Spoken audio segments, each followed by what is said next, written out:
ذات الحيوانات الماعزان والجسر. في غابة هادئة كان هناك نهر لا يمكن عبوره إلا بجسر، عبارة عن جذع شجرة طويل. صادف ذات يوم أن مر ماعزان كل منهما يريد أن يعبر إلى الجانب الآخر في الوقت نفسه. قبل أن يعبرا صاح الأول: انتظر. قال الآخر: انتظر أنت، أنا جئت أولا.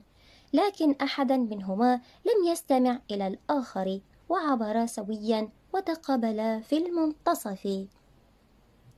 قال الأول: هذا طريقي. رد الآخر: بل طريقي أنا، وقد أخبرتك أن تنتظر.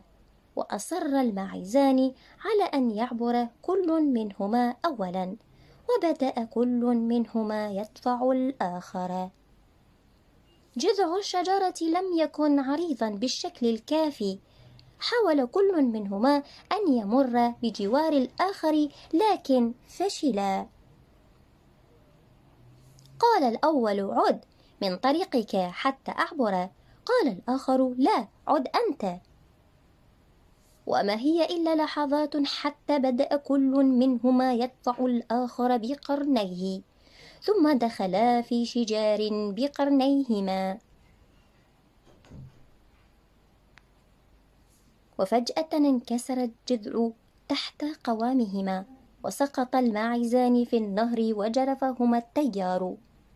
الحكمة: من الأفضل أن نتنازل حتى لا يخسر الجميع. وإلى اللقاء مع قصة جديدة إن شاء الله. إلى اللقاء.